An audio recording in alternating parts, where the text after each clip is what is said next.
for a second play of Dear Esther.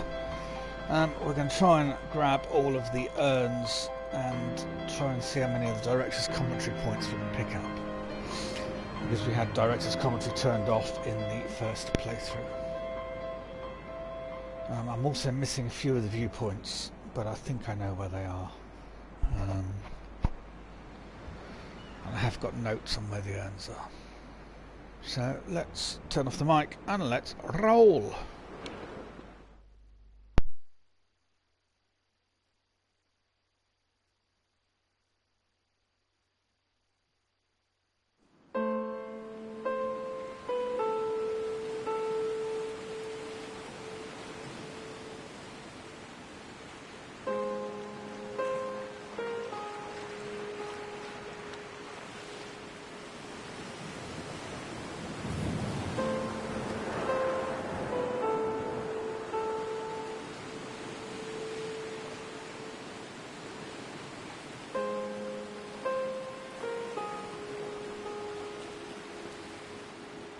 Hello everyone, I'm Dan Pinchbeck, I'm the creative director of the Chinese Room, and this is the Dear Esther developers commentary.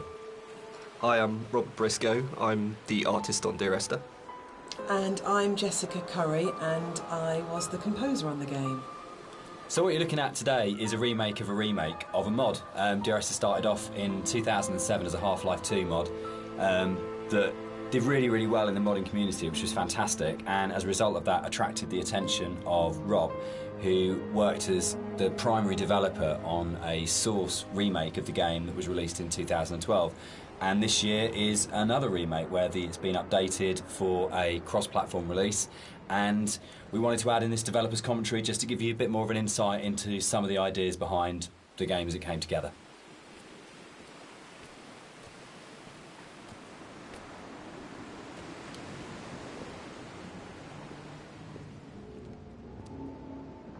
So you'll see around you in a lot of the environments, there's a lot of detail ingrained into everything. One of the things that I wanted to do with Dear Esther is bring the visuals up to the same kind of level of detail that Dan and Jess had put into the other areas of the game. So all of the history and the kind of hidden pieces of story that are intertwined with the VOs and the music and stuff, I kind of wanted to bring some of that into the environments. So if you look around you, you'll see that there's a lot of interesting bits and pieces, a piece of paper with someone's name on it, a photograph, an ultrasound. All of these little bits and pieces are kind of laid in to just kind of bring another aspect of the story into the game. And also, they're actually randomized, so every time you play, you'll see something different lying around. And this is just to build on this idea that everybody has a unique experience and a unique interpretation of the story.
Part of the point about the whole game, I think, was this idea that rather than having a linear, straight-through version of the story, that we could have multiple story units for each place you were, and I was really interested in this idea of how you can open up that space that people can interpret.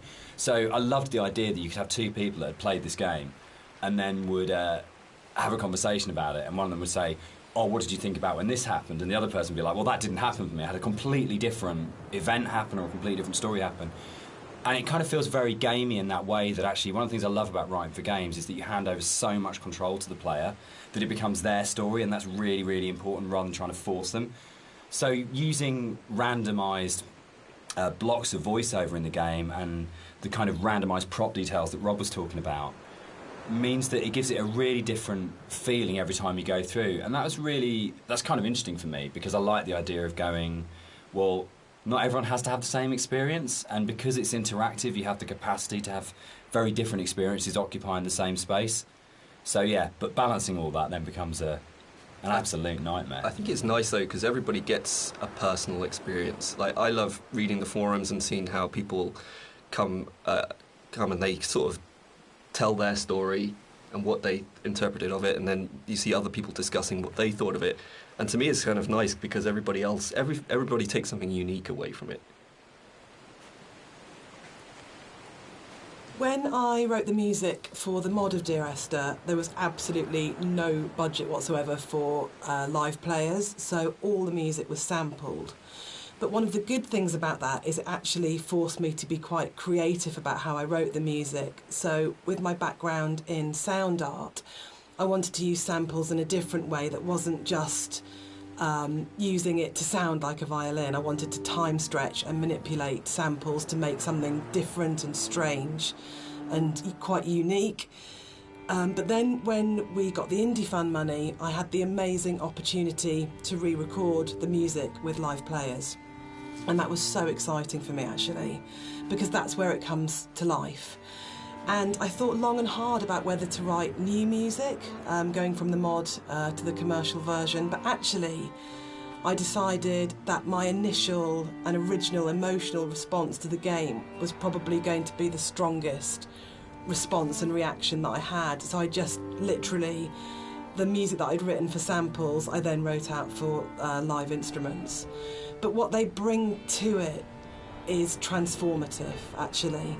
And I think The Beach is a really good example of this, where, you have these awful samples soaring away, and then you have the string quartet playing this very bleak, very sparse music, and they bring the presence of the island immediately to it, and it comes to life. And that's the exciting thing about it. It wasn't a huge budget, but just having that experience of working with the players was just magical.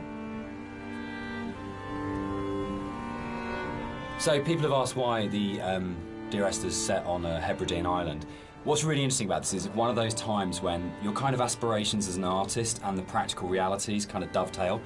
We knew that we had to have some way of limiting the player from disappearing off the play space, and when we made the original, it was a mod, and because it was a Half-Life 2 mod, you kind of had Eastern European city, spaceship, or blasted desolate landscape. We had three options if you didn't want to start making any other assets. So it started off with these practical constraints. We don't want to set it on a spaceship, we don't want to set it in an Eastern European city, so it's got to be on this kind of like this desolate landscape. And we want to limit the player, so an island seems like a natural choice. And it's really interesting how you start from that, and we had this big lump of clay on a table that we were carving out paths and things to annoying the cleaners and things like that. And Jess and I were talking, and Jess started making sort of snippets of music to kind of go in there. And then all of a sudden we just went, oh, that's the story. Oh, that's what happened here. But it really started, I think, from the place. And when we started looking at photographs of Boré, we started going and reading some of the history behind it. Suddenly that was it. And it just was really, really naturally became, this is the place, this is what happened here, this is how it feels. And then everything else kind of coalesced around that. Yeah, I think as an artist it made my job a lot easier, because those islands are so kind of like, the environment is kind of hostile. You're out there in the Hebrides. You've got this kind of like inclement weather. You've got cold, rain, snow. It's a very kind of it can be a very depressing place to be at times, but it's also at the same time very beautiful, and it's this kind of like stark, bare landscape, but has this beautiful surroundings. So it's, in terms of art, I think it really helped me to portray a lot of the themes in Dear Esther.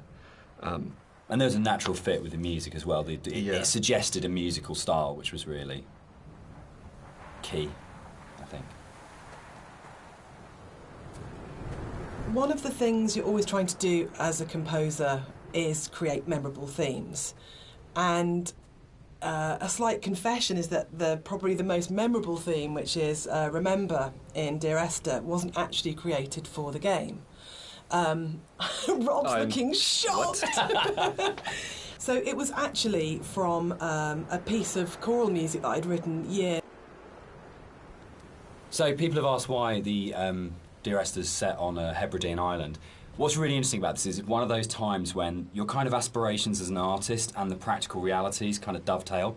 We knew that we had to have some way of limiting the player from disappearing off the play space, and when we made the original, it was a mod, and because it was a Half-Life 2 mod, you kind of had Eastern European city, spaceship, or blasted, desolate landscape. We had 3 options if you didn't want to start making any other assets. Everything about Esther, for me, is a dream.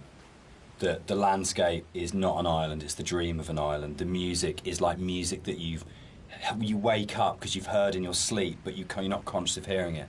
And the language and the story was supposed to be like that as well. It didn't matter the sense it made, it was more about the kind of the shapes it created, if that makes sense.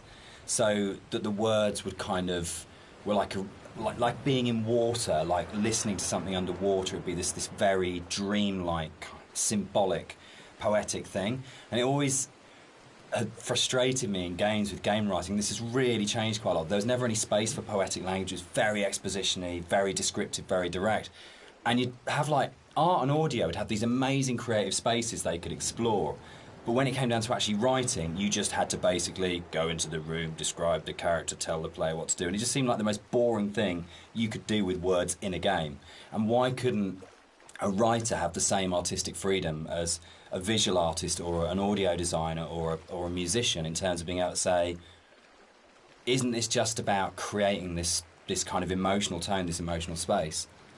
And it's really, I still love that about the game, and it's one of the things I love so much about Nigel's voiceover is it has this really odd, disconnected, kind of dreamlike quality to it, where you might finish the game and not actually understand anything that happened, but you'd have been carried along in the flow of it.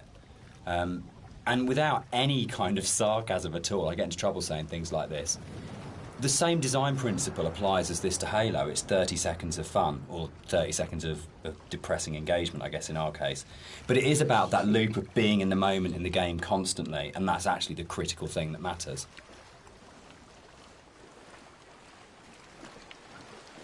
So something I wanted to do as an artist was create some kind of reward for the player when they explore the island. There are some areas of the game where it's a little bit more quieter, there's no music or there's no voiceovers. So I kind of wanted to create a bit of an incentive for people to explore. And you'll find around the island that these kind of like random scattered items that are usually slightly out of place from the environment themselves, but in another aspect they actually bring a little bit of story to the island itself, usually to the island or to the actual protagonists or you know the characters that surround it. So you'll find that around the island these little props and stuff. Just keep your eye out for it if you're exploring. This symbol on the beach, which is the golden ratio, it's one of the only things that's really left explicitly from the mod. In the original mod, there was an awful lot of more kind of symbols and kind of a much more kind of mystical, sort of magical element to the island. There was a lot of very weird stuff in there. And a lot of them came out of the commercial version because they felt like they were a little bit explicit. And instead, there's a lot more hidden kind of codes and symbols in there. There's still some stuff which you can only actually see or experience if you are not playing the game, if you're looking at it from editor. We had in the original mods things like trees planted to mirror the shape of the M5, or there's a whole bunch of things that are there to represent star clusters and all kinds of things like that. And we'll probably talk a bit more about kind of like hidden details and the secrets in the game as we go through. But that was really interesting for us in terms of the design of it, of going, you've got your kind of your conscious, explicit play experience, but games are always constantly manipulating your mood and your feelings and the decisions you're making. And so really trying to create a space that had all of these kind of subliminals in it was a really interesting thing that we wanted to do, both with the original, and then I think it got lifted up into a much more sophisticated version when we went to the commercial, because Rob was able to bring that sort of level of artistry to the visuals that really got that kind of sense of hidden meaning in there. And that was really important, given how kind of complex and symbol-heavy and poetic the story is, where a lot of it doesn't actually make any sense, but it's about kind of leaving you with these, I guess, like the half-life of ideas and thoughts that you can't quite shake, that stay with you. So we really were trying to get that blend of how music, story and visuals could all create that really sort of uncanny structure that you wouldn't necessarily be able to define properly, but you knew it kind of had a meaning that was staying with you. One of the things you're always trying to do as a composer is create memorable themes. And a slight confession is that probably the most memorable theme, which is Remember in Dear Esther, wasn't actually created for the game.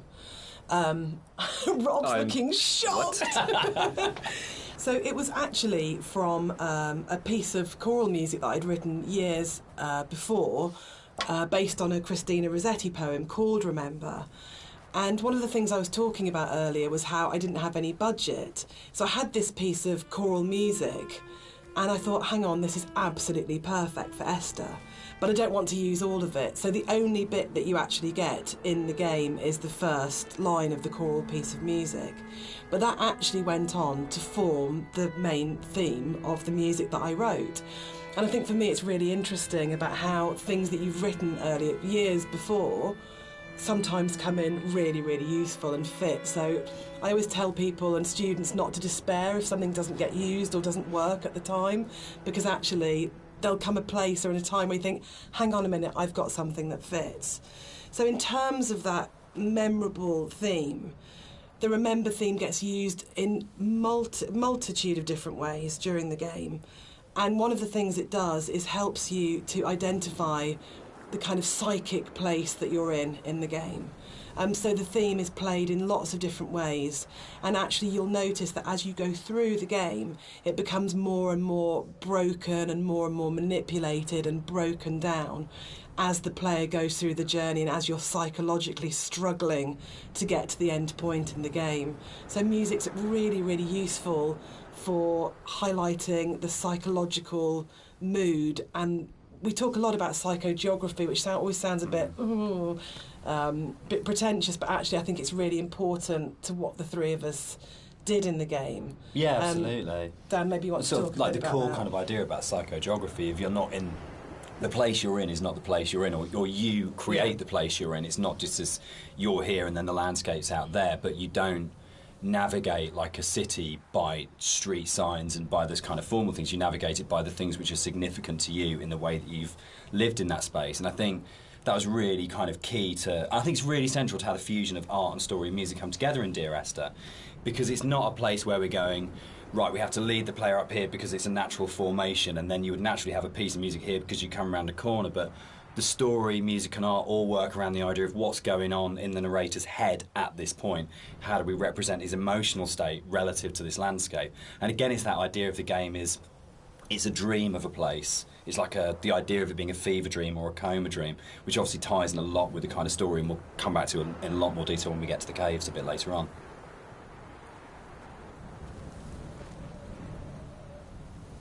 White lines.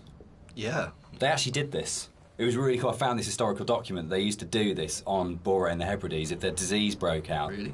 they'd actually chip out and expose the chalk. So if you're on a boat and you were coming to the island, you know not to land because it was infectious, which is the coolest, most amazing. It's one of those things where you go, it's almost impossible as a writer to come up with something as cool as that. It just has to be something that was actually done. And it's so sad as well. And I love this bit and the fact that we can do it because it feels really real because it references a real thing. And I don't know, there's something really special about that. But it was always one of those bits in the game that I thought, we've got to be able to represent this somehow. We have to be able to get these things in here. Yeah, I mean, that's really interesting. I actually didn't know that was actually based historically in real life. But that's really cool, because I mean, my thing about the White Lines is that it was this completely surreal thing, but also it was kind of it just added to the landscape. It was like, whoa, what the hell is that? And putting that into the game was kind of challenging, because to me it just seemed like, oh, it's going to be really hard to pull off in a way that's kind of realistic. But then when you look at the kind of art style of the game, it's not really a realistic thing. Like, everything is half imagined. So in that way, it kind of really fit into the landscape, and it kind of creates this amazing sort of landmark that you see in the environment. And I just found it really interesting to hear about that. Yeah. I think it's one of those things where it's not a realistic place. And I mean, no game is a realistic place anyway, but one of those things where understanding that you're making something which isn't real, and you have that kind of capacity to explore it artistically. And we'll come back and talk about sort of like it not being realistic, I think, in a little while. But that's really, really important, because then you can say it's about what these things kind of represent or how they make you feel as a player, not about going, is this accurate? And I get really inspired by sort of doing a lot of research into kind of history and things like that with all of our games. Because you can just find those things that just kind of like speak to you. But it's amazing you can find that in like an 18th century book and go, that really speaks to me now, that has meaning now, and that's fascinating, I think.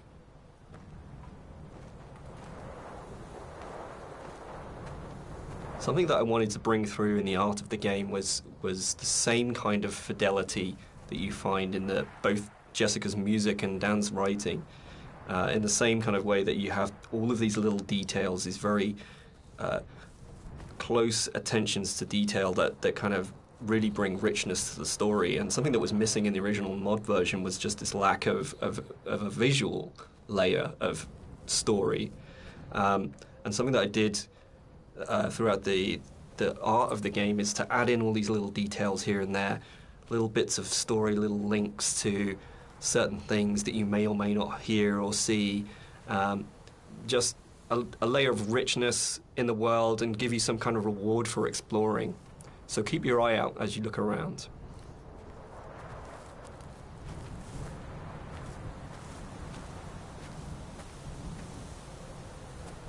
There's a scene in Donnie Darko where Drew Barrymore's playing his English teacher, and she talks about Celador as being the most beautiful word in the English language, and about it's the sound of the words together. And Dear Esther actually comes from the introduction from a Faith No More song, the Crab song on the first album, Introduce Yourself. And there's a point where, I think it's Chuck at that point as the vocalist before Mike Patton, just says, Dear Esther. And it really lodged with me, because the sound Dear Esther just has a really amazing sound to it. And I think when we started making it, and the idea of it being this series of letters to someone came through, it just came straight back out of going, that's just a really beautiful sounding combination of words. And I think that really sums up the whole approach to the writing in Dear Esther of what's the most beautiful combination of words and images we can put together, and to do it that way rather than writing a traditional plot as such. So yeah, Dear Esther, Faith No More and Doom, that's where it comes from.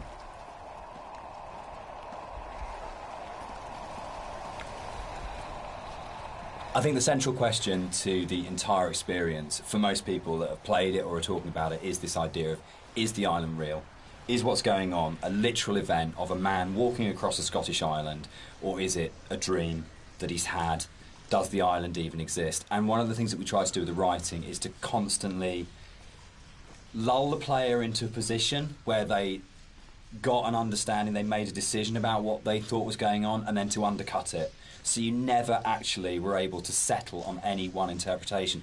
And that was the challenge I set myself when I wrote the original mod, was can we put a story in a game that not only lends itself to multiple interpretations, but there is no stable interpretation. Every single interpretation you have will always have questions, and you'll never be able to fully trust what you think you understand about the game.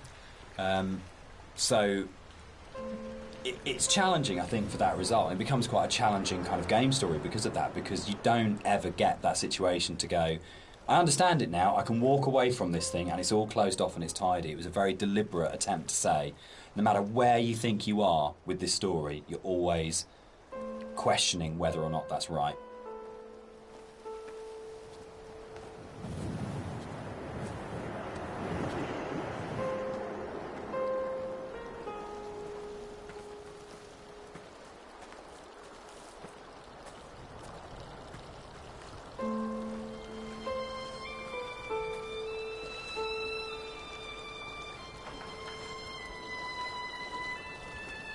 One of the things that's been most commented on with the audio and the music in Dear Esther is how sparse it is. And that was a really deliberate tactic. I wanted to leave room for the player to think and to dream and to wonder and to put their own interpretation into what was happening. And I think the problem with so much modern media is how bombarded we are constantly. It's the kind of MTV, flash in your face, constant music. And Dan and I watch a lot of drama together, and that really is constant Endless, music. which is constantly telling you what you should feel, like really clearly, and it's like being kind of beaten up by the music sometimes. And when you read a lot of reviews of Dear Esther, a lot of people say they had this time to think and to interpret, and that was one of their favourite things, that they placed themselves so directly into the game, and it's their experience. And I think that's actually the greatest success of the game on all points, from the story to Rob's art to the music, is we all left space for the player to dream. So there's a lot of places in the game where you see a lot of strange things, and this is very deliberate. One of the things we wanted to do is just kind of like not spoon feed the player every little piece of story. We kind of just, some things are literally just in there to just kind of let you think and let you decide on whatever you want to bring to the story yourself. So it's kind of like I approached it like an impressionist painting, where you've got like this kind of very vague outline of things, but if you stare at it enough, you can kind of like fill in the spaces, and kind of the image comes together on its own. So a lot of these kind of strange pieces of geography and stuff, that's really kind of deliberate in some ways, just to kind of keep the player's mind open and kind of bring their own interpretations of the story through that.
when I was originally thinking about how to write the music for the game, I suddenly realised that you don't see anybody in the game, and the most important character as such is the island itself.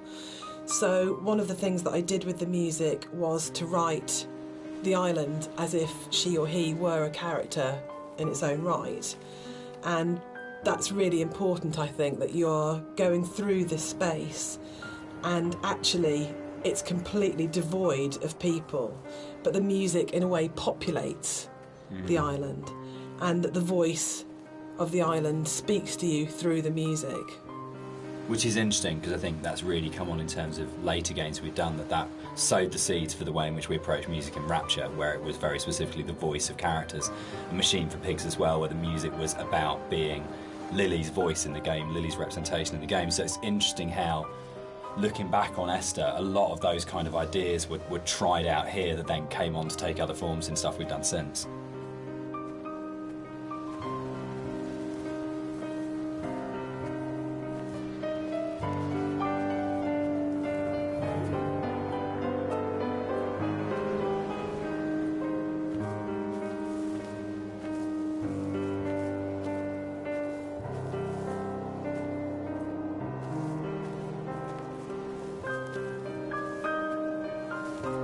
Alright, let's talk about walking. Let's do it. We're gonna address the elephant in the room, the very, very slow-moving elephant in the room. So this might be a longer conversation because it kind of fits with that. So Esther was the first of the what are now called walking simulators, and it was really interesting that for us it didn't feel that weird to have a game that was slower than normal, where actually there was lots of time to just walk around and think and look at things. And it was amazing at the time how this was seen as completely revolutionary, and it's really interesting, and it's amazing to see how many other games have kind of like taken it on board. For me, it came from, I didn't see it as being odd to have a game where very little happened, where you thought about what you were doing. For me, it was kind of interesting that you could play some of the best moments in Doom are the bits where nothing's happening and you're just doing it, or System Shock, or those games that I absolutely love. Those quiet moments were the really powerful ones. But Esther is definitely slower than a lot of games, and I think that's actually why it's lasted.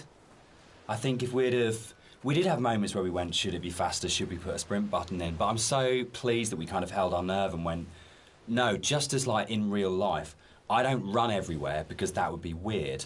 It's okay to have a game where you don't run everywhere, and actually it is a bit weird to run everywhere, but if you're going to do that, then you've got to support it in other ways, and I think the music was a really powerful way of supporting that change of pace. What's really funny for me though, Dan, is that shamefully I'd never played a game before I worked on Dear Esther, so I didn't realise that all games weren't like this, which is now looking back really naive. But I didn't realise that games didn't have, always have, this slow pace, and I thought there were lots of meditative games out there, and that actually wasn't really the case at the time, and that's exploded since. But in terms of the music, supporting that pace that you'd set emotionally felt really important. So if you listen to the music, actually the BPM is at a very slow walking speed, and it just almost, there's a lot of things now that say it's called entrainment, that it slows your heartbeat, or it can speed up your heartbeat when you listen to music. And actually I think what the Esther music does really successfully is it makes you almost accept, and more than accept, that speed. You actually start to feel that's the pace of your journey, and that I really like that about the music, actually. It makes you just comfortable with that pace too. I think it just eases you into it. You feel relaxed. The radio mast in Dear Esther was obviously there as a really important kind of design feature, as well as its place within the story. And that, I think, came from, it's really interesting, it being a Half-Life mod to begin with, and the Citadel in Half-Life 2, that it tells you how far you are through the game. You're always looking up to the skyline, am I closer to the Citadel, can I see it? And it lets you know how near you are to the end of the game. And it was really important because Esther's so open in a way, and because there isn't this, you're not using kind of shootouts or kind of gating it with combat encounters to kind of constantly keep you moving, that it was really, really important that you always had that focal point of going, I know exactly from the beginning of the game virtually right from the start. You know where you're going, you know where the game's going to end up, and you know that sooner or later you're going to be either at the base of that thing or climbing that thing, and it's always there, that red light. And I think particularly with the colour palette of the game, the fact that you've got this very, very, very clear red light that's unlike any of the other colours in the game immediately tells you as a player, this is what the shape of this thing is going to be, this is where I'm going, this gives me a purpose, even if the sort of moment by moment is a bit more abstract. Yeah, and navigationally as well, it helps you. It draws you in the right direction as you play the game. You can never get lost if you just follow that one landmark. Yeah, I think it's a really interesting place of where that sort of traditional game design is still, there's loads of it in Esther, it's just not necessarily done in quite the same way. So something you'll notice as you look around the environment is from a distance you see the landscape. It's kind of a beautiful place in some ways, but something I wanted to bring to the game was that there's this second layer beneath the surface. Whereas if you look at things closely, you see that the actual island itself is very polluted. It's kind of very rotten. Everywhere you look, every rock, every grass surface, it has this layer of filth on it, and it's kind of been put in there just to kind of emphasize further that this island's a really unpleasant place to live. It's like if you scratch the surface, you see like just how corrupt this island is.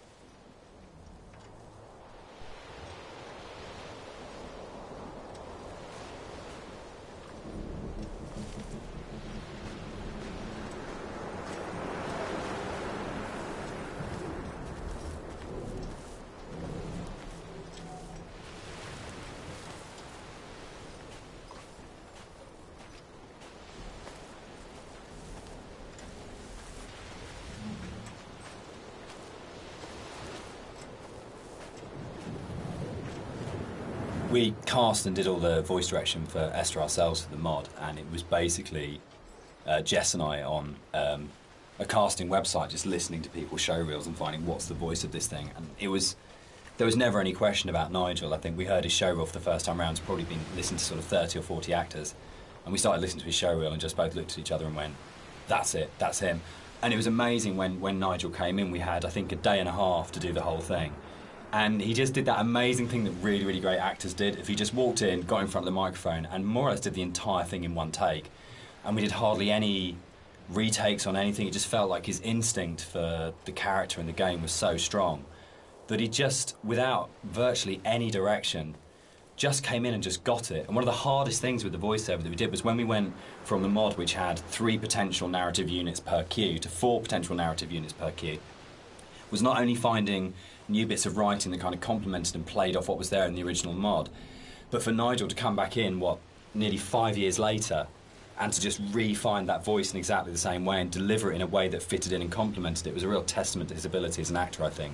That apart from we had spent quite a lot of time trying to make the sound actually sound the same in terms of mic placement and things like that, but in terms of the actual delivery of those new monologues, you wouldn't know that was both written and acted sort of 4.5 years after the original thing was done. So the one person who's not in the room sort of today but deserves a huge amount of credit for how the game kind of eventually was delivered, but also I think in terms of how the game has lasted, a huge amount of respect needs to go to Nigel Carrington for his work on it.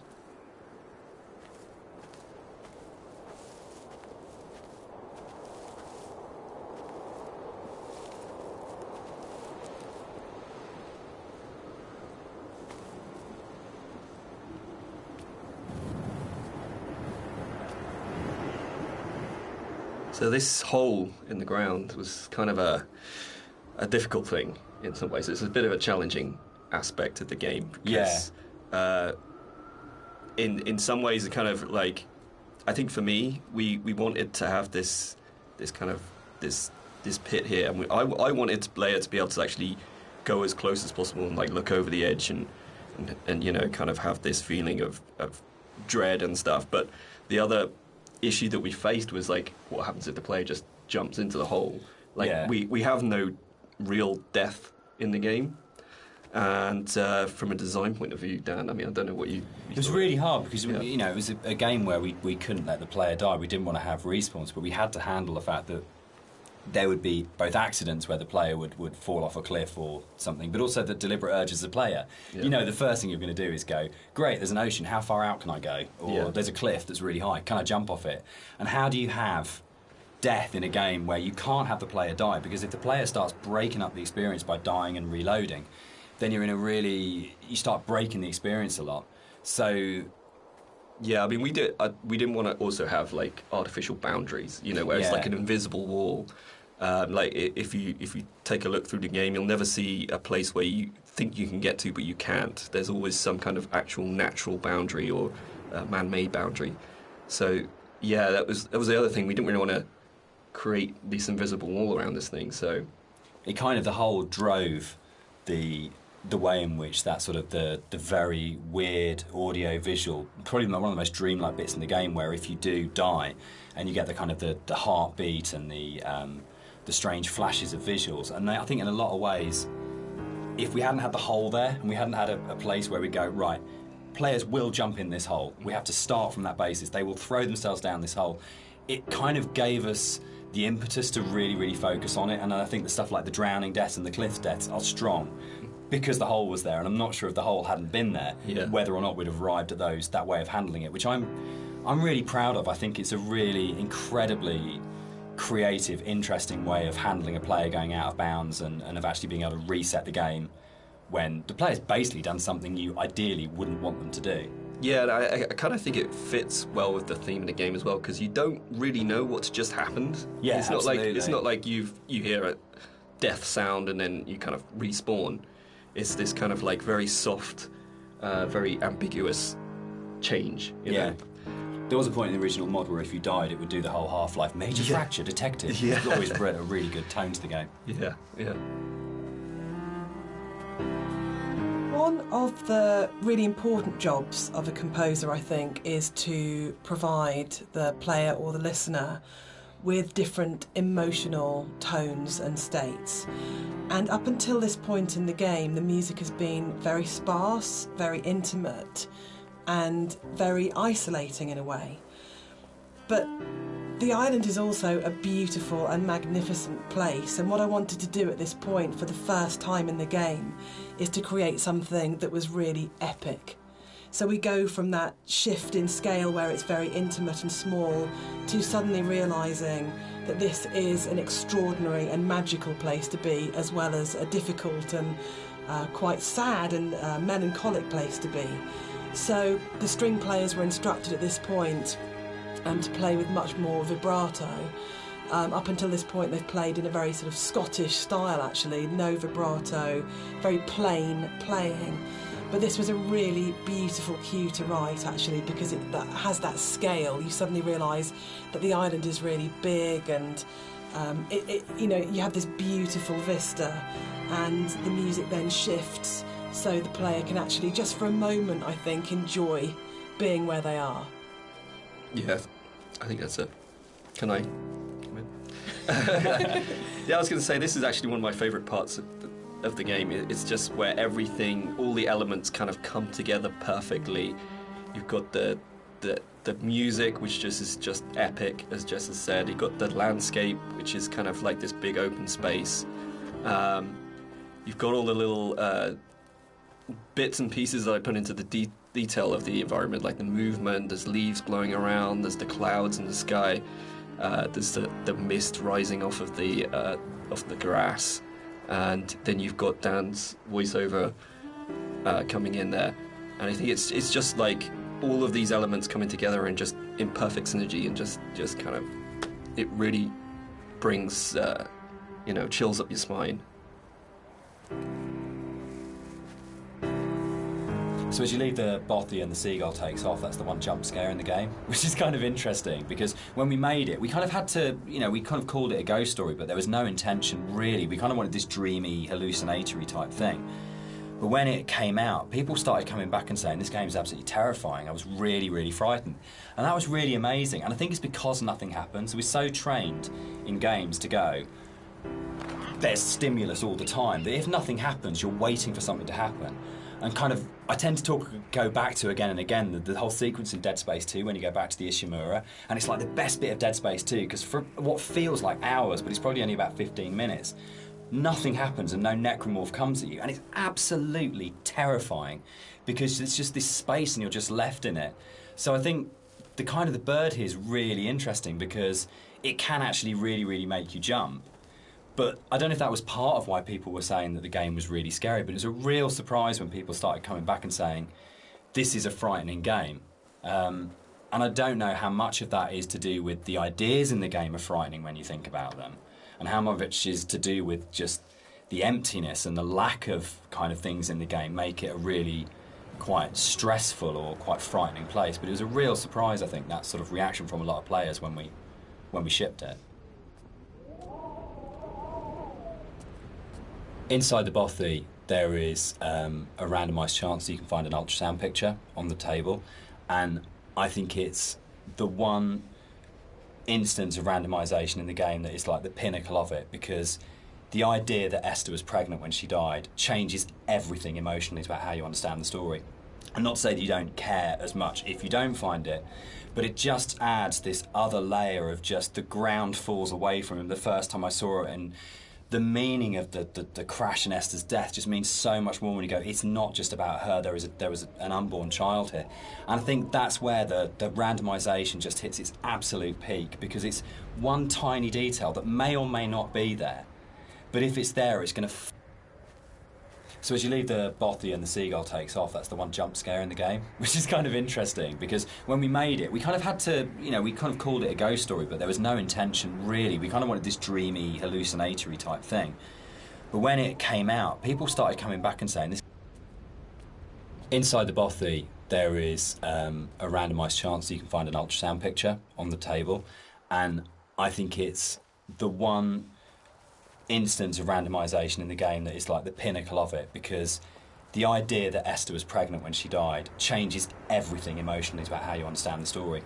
And not to say that you don't care as much if you don't find it, but it just adds this other layer of just the ground falls away from him the first time I saw it, and the meaning of the crash and Esther's death just means so much more when you go, it's not just about her, there was an unborn child here. And I think that's where the randomisation just hits its absolute peak, because it's one tiny detail that may or may not be there, but if it's there, it's going to fundamentally change the way you feel about the entire thing. And that's the strength that the randomisation elements in Esther kind of provide, that you go, your likely kind of feeling about the story and your understanding about the story can be changed so absolutely by the occurrence or not of one tiny little prop detail. And that's something which, those moments, I think, are what make it really, really special. So it's for me, it's almost like the most important prop in the game, because when it happens, it's so profound. Yeah, and it's again, it's just something that makes each playthrough more personal, I think. This is what I love reading about, people finding these things and going, holy shit, I've just found this one thing that's going to change it. That's changed my interpretation completely. Yeah, absolutely.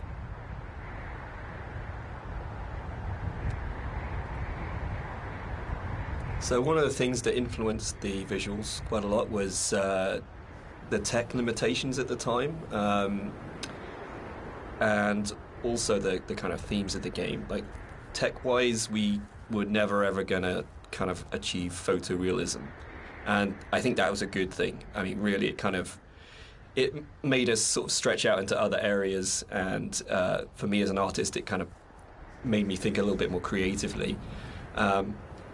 I did a few tests at the beginning, and when I realised this wasn't possible, I kind of went back and I kind of did some research on different styles, and one of the ones that really struck me was this kind of impressionistic painterly style, where it's kind of like there's just enough shape and colour there for you to form an image, but a lot of it is just your imagination. It's kind of like the believability of the environment is in your mind. So this is something that I really wanted to bring over into the game, and you'll see a lot of landscapes that kind of look very surreal, very kind of unreal, and that's mainly due to this impressionistic style. We should probably talk about some of the inspirations behind it. I'm on a strict you don't talk about Stalker kind of thing going on here. But when Rob and I started talking, I think one of the first things that we kind of discovered was how much we're both obsessed with Stalker. Yeah. And I think that was one of the major things behind it in terms of when people talk about game inspirations. I mean, for me, there's a lot of FPS stuff in there, Doom, System Shock, but I think Stalker probably more than anything else.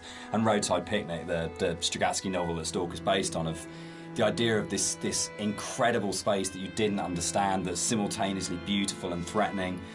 And I think sort of Tarkovsky's kind of films kind of play into that as well, particularly his version of Stalker, that you want to have this place that you feel rather than think about. And for me, that was like really kind of core to all of the inspirations for the game, was this is a space that is about feeling, not thinking.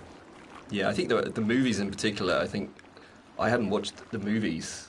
I'd read the book and I played the game, but when I watched the movie, it kind of all made sense to me, like why I like the game so much and why I like the story. It's just like every shot is like a painting. It's like every shot has its story to tell. There's very little dialogue in the actual movie itself. There's just these long, lingering shots, and each shot is amazingly beautiful, and its kind of desolation. And for me, that was like a huge influence, you know, like trying to bring some of that through into the environments. So that is definitely something I'm going to struggle not to talk about. But the game as well. I'd say the actual Stalker game has a big place in my heart. Like gaming-wise, it's one of the reasons I got into game art in the first place. Yeah. So that to me is a big part of it too.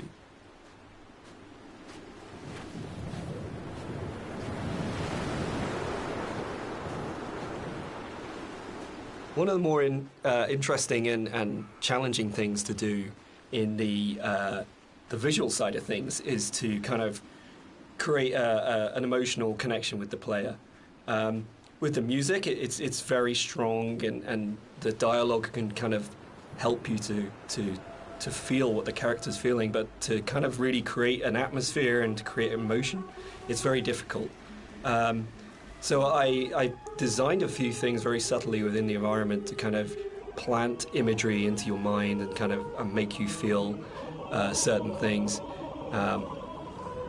With this shipwreck on the beach, you can kind of, like, if you look at it from certain angles, you get this real, like it's like a cross sticking up. It's this kind of semi-religious imagery, but it really kind of, it's not obvious, it's not in your face, it's just kind of like something that makes you feel like something you know.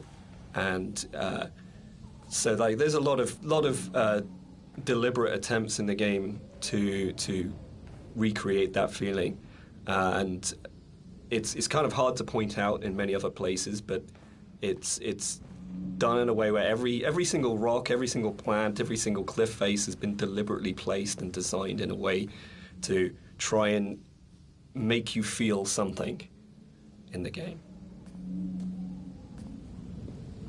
This is another of my favourite bits in the game, where you come along the edge of the sort of gully and you find hundreds of books, and it's one of the first times where most explicitly there's the suggestion that nothing you're seeing is real, because there's just no way that this can exist, and it's a really amazing, uncanny moment. But it works, I think, for me, because you just go, I don't understand it, but it's lodged somewhere in my head, and I can't get rid of it, and I can't unsee this. And I think for me, like in terms of my influences from books, I mean, there's the obvious sort of stuff like with Burroughs, Cut Up and things like that going on.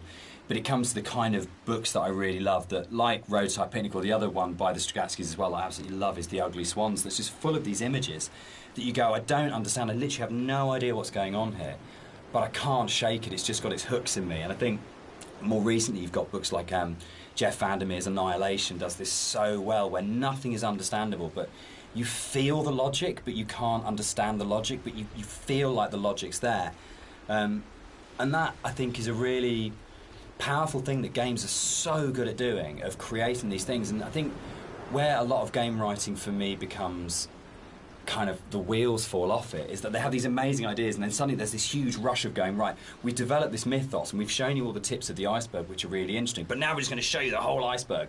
And actually that's never that satisfactory as a player because it robs the mystery. And I think the best game writing is those kind of moments where you go, I feel like there's something just outside the edge of my vision or just on the edge of my hearing. But it's the confidence to go, that's it, that's all you get, and the rest of it is up to your imagination. And I think it does loop back to games like Stalker. I think Skyrim at its best does it so well, where you just have these moments where you think, I want to know, but it's going to be down to my imagination to draw those things. And the player's imagination is the most powerful thing you've got in your design kit. There is nothing you can put on screen, there is nothing you can do with audio, there's nothing you can do with dialogue that will ever be as powerful as the player's own imagination. So if you oversell the idea and oversell the image, what you're actually doing is you're kind of not only robbing the player of the opportunity to invest in the game, but you're also fundamentally opting for a weaker tool than what the player can bring to the experience themselves. One of the really important images in the game is the radio mast, and the soundscapes that I wrote for the game are really tied into this idea. So it's the concept of the tortured sounds that they're so broken down, they're so manipulated, and it really is supposed to represent the inner state of the protagonist at this point. It's that fractured understanding. So it kind of works on two levels, actually. We have the narrator who's trying to understand the journey that he's on, and we also have the audience's journey and their struggle for comprehension to understand what's going on in the game. So this distortion, this breaking down, this fragmented, kind of tortured sound really ties into the idea of the radio mast and that idea of communication, actually, that the game is trying to communicate something to you, the narrator's trying to tell you something, but it's so difficult to understand what that is.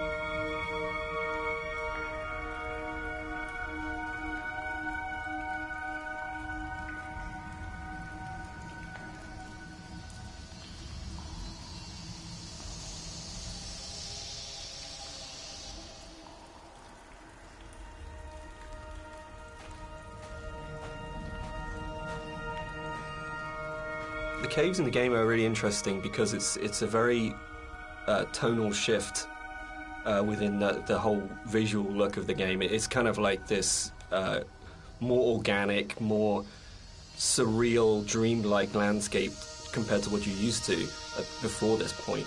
It's we kind of used the visuals and this kind of unreal theme very subtly, but here it's kind of at the forefront.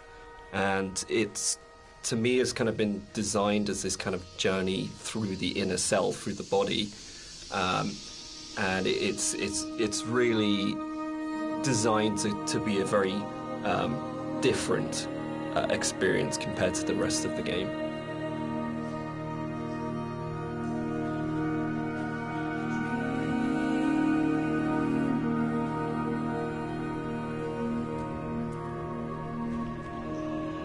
This, for me, is probably the most pivotal music cue in the game, and it's the one that most people write to me about to say that they are absolutely obsessed with and they love.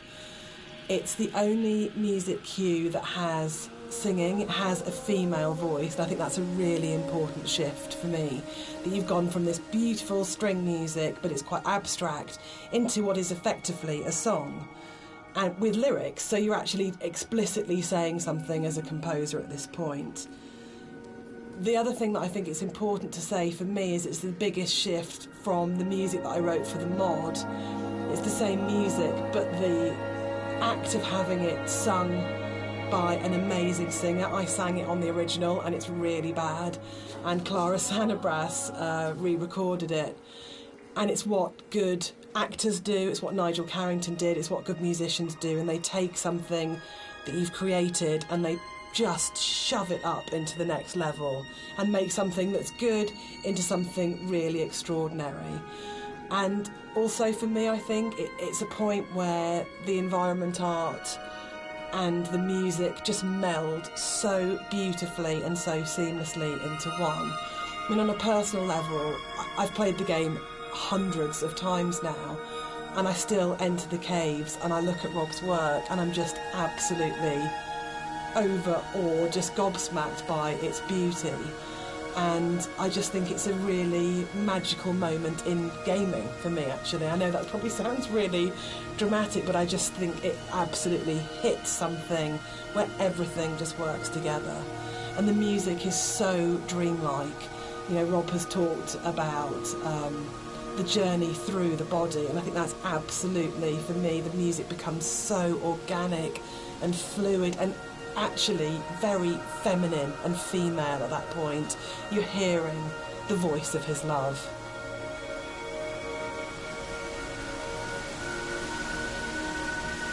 I just want to say that I think you can divide caves in games into pre and post Dear Esther. I think that it's just a way of breaking away from reality into saying what you can do with these spaces that actually makes them this incredibly, much more vividly colourful and much more kind of interpretative and look from it. And it's really interesting that I look at caves now in games and I find myself going, that's a very Rob Briscoe cave. And I think that's an amazing thing to have achieved. So I think it's one of those. It's great paying other people's work compliments. I enjoy that because you never feel like you're being big-headed about yourself. But I think it is.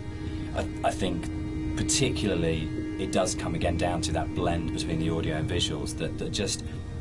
It's a real high watermark. I kind of, it's one of the areas in all of the games we've made that I'm most proud of. I think as well, you think you know what you're getting with Dear Yes. Esther for the first 45 minutes of the game, wherever we are at this point, and then you step into something completely unexpected and completely new, and I think it just throws the player such a curveball in such a wonderful way.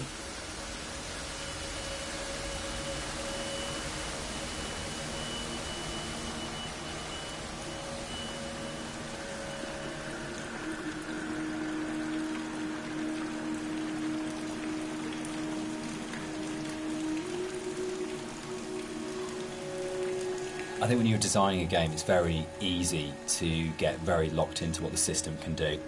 And you're trying to deal with all the different variations of things that if a player does this, then this. And we have to deal with the consequence here. And our lead designer, Andrew, and I talk about this all the time about you might have an idea, but then how does this radiate out throughout the entire system? And you get very caught in the idea of what the system has to be and how robust the system has to be and this kind of thing. And I think what's really important as a sort of a designer, as a creative, is that understanding that actually the real game is happening in the player's head and that the system can be whatever you want it to be, but if the game isn't running in the player's head as opposed to on the screen, then you're missing a trick. You're not letting the game be everything it could be. And I think the great thing about working with a game as simple as Esther in a way is that those sort of consequences of player interaction, there's not a huge number of them in the way that there might be with a very mechanically complex game. So you can really heavily focus on what is the game experience that's being played out within the player's sort of mind and heart at the moment. And there are other, I know this is a kind of a way of approaching game design that has become increasingly popular over the last few years, and like Journey was a really, really good example of that game company really focusing on what's the emotional experience of playing this game. But I think, again, it's probably one of the reasons why Esther has lasted as long as it has done, because it's not a mechanical exercise, it's an exercise in trying to inspire you as a player to have the deepest experience and the deepest engagement and to really run the game in your own head rather than being something that you're sitting 6 feet away from kind of interacting with. I hate interaction as a term for that. I think it becomes very cold and mechanical and systems driven, and really interaction is completely trivial and pointless if there isn't an emotional engagement with the player and you haven't moved it away from the screen and into the player's head.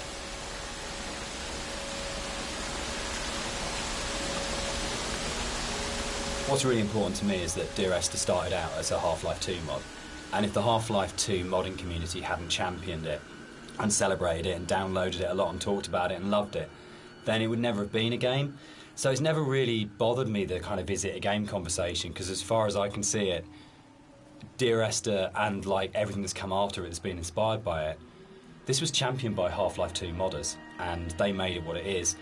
And so if you've made something that the real kind of hardcore of the hardcore, in terms of these are first-person shooter modders, have gone, this is really good and really special and we're behind this, then you've already got the support of a really amazing gaming community, and the fact that they championed it, we owe them a huge amount in terms of where we are.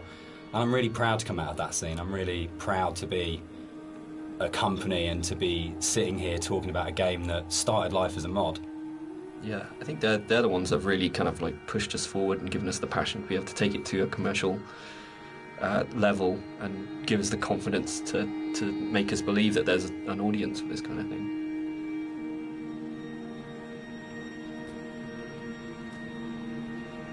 Dear Esther was my first foray into writing music for games, and I actually approached it very traditionally, so more as a film score than a traditional interactive game music score. And what's really interesting for me is that the lack of interactivity in the music was never a problem for anybody that played the game. And that's a separate discussion, but there's a big schism between game music composers of how much the music should be following the player at all times in terms of interactive music. But one of the reasons I wanted to say something at this point was that this was my little first journey into thinking about how you write music for games rather than films. So I had this song that was a certain length, and Dan said, well, we don't know how long the player is going to take to traverse through that space. And I thought, oh no, he's right, and slightly panicked. So this was a very simple solution where the song was split in half, and then I wrote some drone music that could just play for as long as was needed as the player walks through the space, and then the second half of the song would seamlessly play. And it's very, very simple, but it's quite emblematic for me in terms of my career, because it was the first time that I had to think about the player. Because with film music it's so simple, you know exactly what's going to happen when. But this concept of interactivity was so new for me, so I kind of look back at it fondly, because it's quite a basic approach to, compared to something like Everybody's Gone to the Rapture, where that was an open world adventure where I had to really think about the player and their movement through the space. So I kind of look on this very fondly, this moment in the game.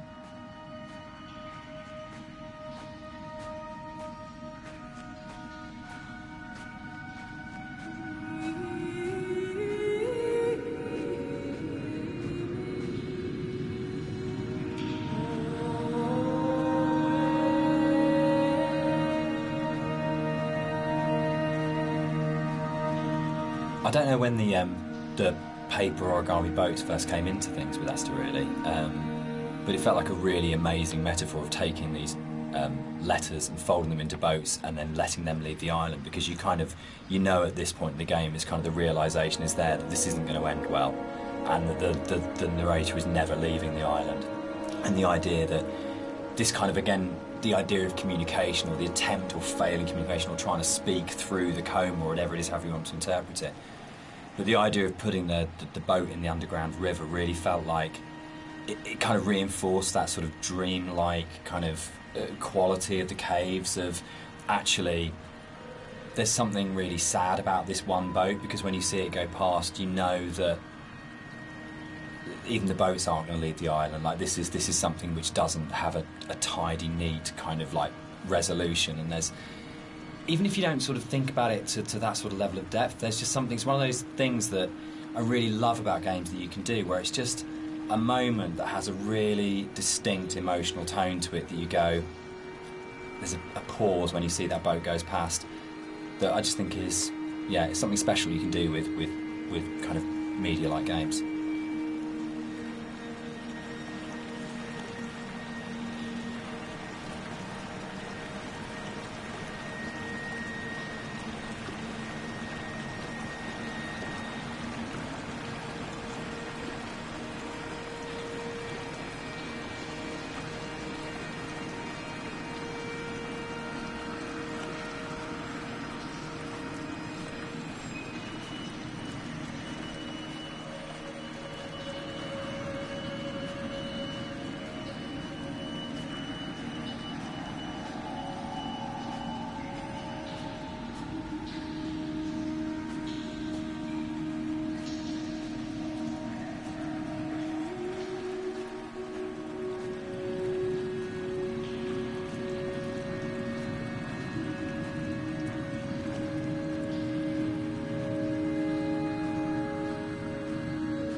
In a lot of ways, the caves were the hardest area of the game to actually write, because we knew we didn't want to have much voiceover in there. I think because of the strength of the music, and this goes right back to the original mod, we wanted that to be the voice and for it to be a chance for Esther to speak rather than the narrator.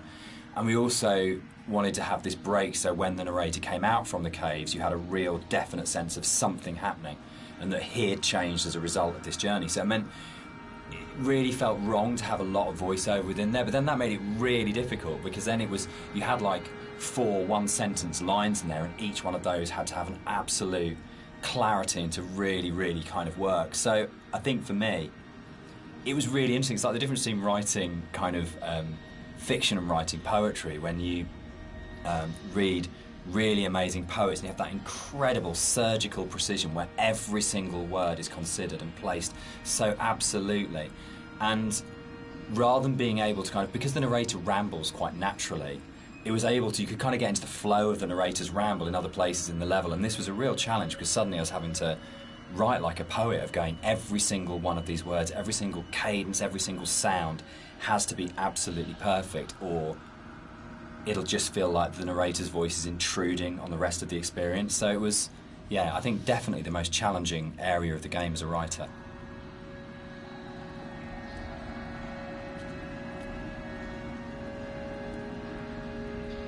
The sound here is a classic case of, again, what music I think does really well, which is you've had this soft, lyrical, beautiful, epic, dreamlike music, and then the moment you come out of the caves, you're into this really harsh soundscape, and the tonal shift is very, very brutal, I think, and deliberately so. You have very little music when you come out of the caves. You hear the wind, and it's a classic case of foreshadowing. So we know from this point that things are probably going to get bleaker, more difficult. And yeah, it's something that music does really well, I think, which is that emotional signalling and signposting.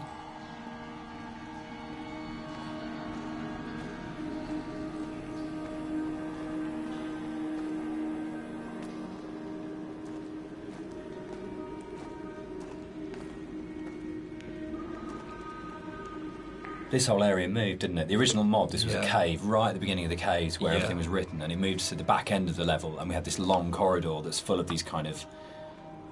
it's the point of high madness, I think, in the game, isn't it? Yeah, it's kind of just where you feel like you're losing the plot completely, both like visually and auditory, and you know, it's kind of like this really frenetic moment for me.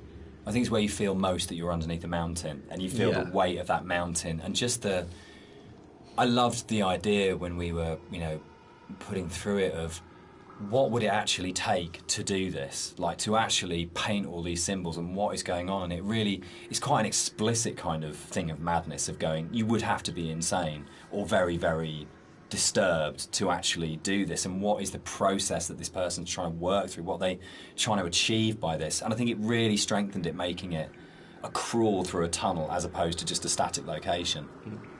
Yeah, I think it's the consistency and the coherence of the symbols is a lot more broken down as well. Like, you see some symbols before like scattered around the environments, but at this point they're like right in your face, and they're kind of just, it's just total madness, you know. Any kind of meanings have been crossed over and confused, and, you know, I think it really helps to bring the tension up at this point at a level as well. So you're kind of coming out of this dreamlike state a little bit. Yeah, you kind of know that you're getting towards the end of the serenity into something that's a bit more disturbed than that. Yeah.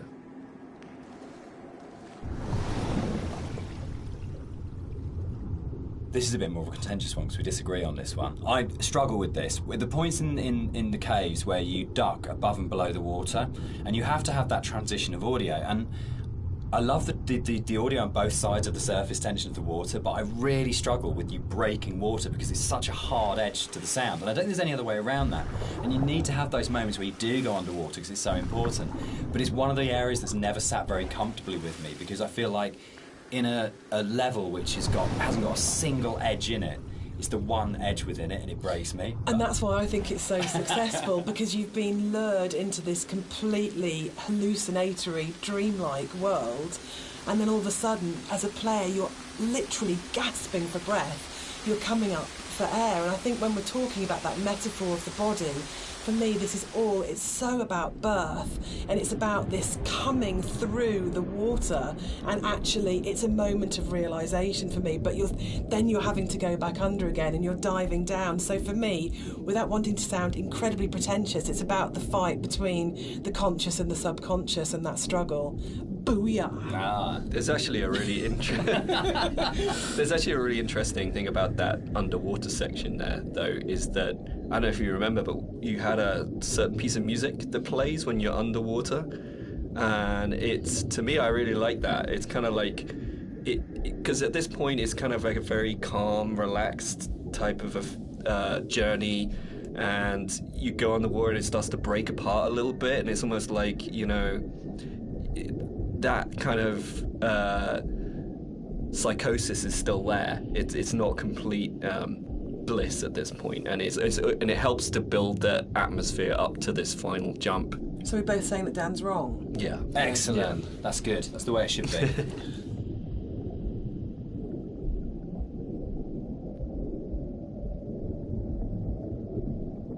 The motorway scene. The biggest new addition to between the mod and the commercial version. This didn't exist in the mod at all. It was a completely new thing.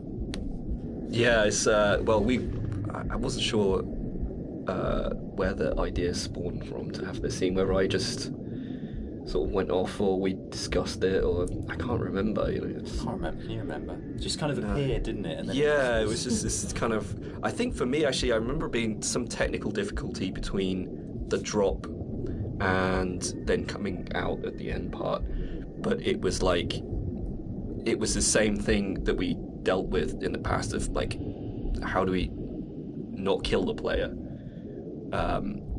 From a technical standpoint, I think it might have been something to do that, but it was also, I can't remember where the whole thing came from. I think it's my favourite point in the whole game, actually. I think it's just it's quite shocking, and it's so surreal, and it's so beautiful. And from an audio point of view, you have that baby's heartbeat bringing us back to the idea of the ultrasound. Was Esther pregnant? And it's one of those moments that I think everything just kind of collates together, and it's so unexpected. Yeah, for me, it's like a moment of realization. Yes, it's like it's coming to terms with something almost. Whether or not what actually is going on at the moment is real. This did happen. There's kind of an absolute. I remember playtesting it, and I didn't know that the car can get switched out with a hospital gurney, and I must have played it. I was like 3 or 4 times into playtesting it. The first time it switched out and it was a gurney, so I really remember kind of sitting there and going, "Oh God, that's just," and really being just stopped in my tracks by it. And it's one of those weird things you get when you're making a game, that you'll never have those moments that a player does, where it all so well. It's really, really rare to be in a situation where you actually get a genuine, fresh player's eye view on what you're making. Yeah, I was always a bit worried that it was maybe a bit too literal. Like we gone a bit too literal with that. But I think looking back at it now, there's still a lot of strangeness going on there. Obviously, the whole scene is unusual, but there's still these like very subtle details that are there that kind of still making you think, what does that mean? Like I think if you look closely, there's like coins scattered around and things like that. It's and for me, it's, again, sorry to keep going on about it, but it's about layers of subconscious for me. That you start overground, you go into the caves, you go deeper, you're falling down. It's going down the rabbit hole effectively, and then you go to the deepest level, and that's actually the truth. That's the reality. That's what happened.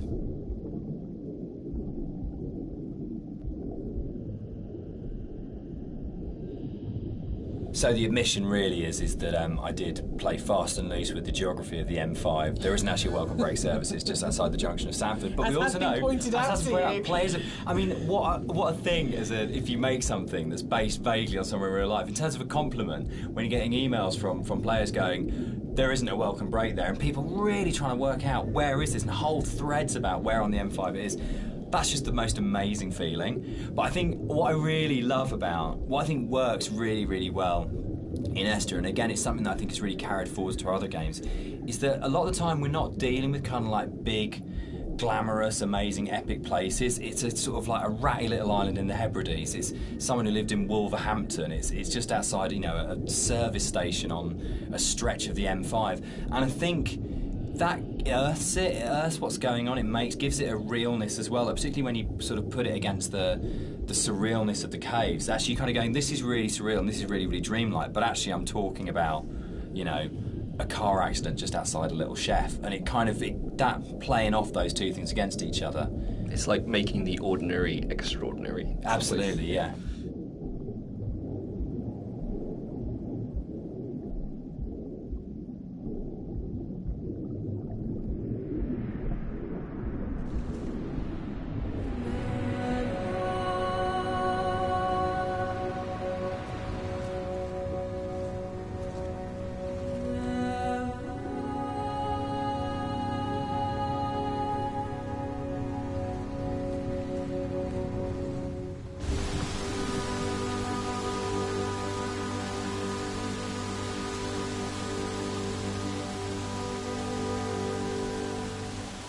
This scene for me is like really, really iconic because it kind of brings this idea of the caves being an inward journey through the body together. It's really kind of like a symbol of rebirth, and it actually brings together a lot of the visual goals that I wanted to achieve with a lot of the symbolism in the game. Like, I've talked a little bit about how the environment was kind of designed to provoke emotions, and kind of the impressionistic style gives you just enough information to make you think of things and feel things. But this is probably like the antithesis of this. And the whole feeling of rebirth here is quite strong. I know Jess... Yeah, the music's really supporting that. Yeah. Because we've gone, she sings always, always throughout, you know, we've got always, always, and then she sings never, and a moment of absolute soaring. It's the climax of the music. As you come out of the water and the music kind of swells and you just kind of... It is like a moment of change has happened in some way, and it's rebirth, isn't it? For me, it's his moment of clarity and acceptance and understanding of the reality of what's happened. And you're literally moving towards the light at the end of the tunnel. Yes. You're actually doing that as you go through. But the music, especially, I think before the music got layered in, that scene was nowhere near as kind of powerful for me. Like, that kind of just totally made it.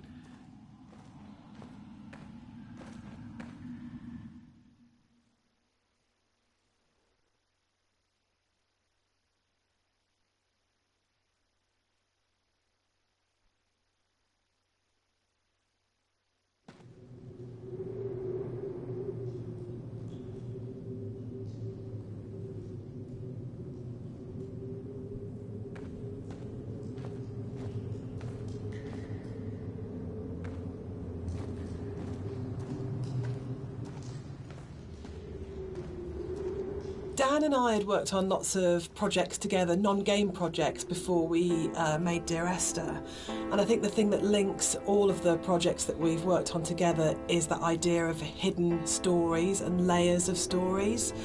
And one of the things I wanted to do with the music was to embed hidden little hints and stories into it. So the music that you hear here has Morse code. And the Morse code is spelling out the word Esther. And I really, really liked this concept of that some people would understand that it was Morse code and try and figure out what it was saying. It also provided a really interesting rhythmical dynamic. And yeah, it's just about these ideas of hidden stories and layers, but it also starts to emphasise the obsessional nature, I think, of the story in Dear Esther, and his agitation and actually slight panic. So you're getting this rhythm that just repeats and repeats and repeats obsessively. So I think even if you don't understand that it's saying Esther, and even if you don't understand that it's Morse code, you're still getting this feeling of this obsessional repetition and slight panic that he has, and again, it's kind of it's the new chapter, and it's spelling out that something has changed at this point. It's probably the level which has changed most from the original mod. I think it's much bigger than the final level in the mod. And one of the major changes in there is in the original mod, the whole side of the cliff face was covered in painting and writing, and a lot of that moved inside to that corridor in the caves where it's really obsessionally painted on.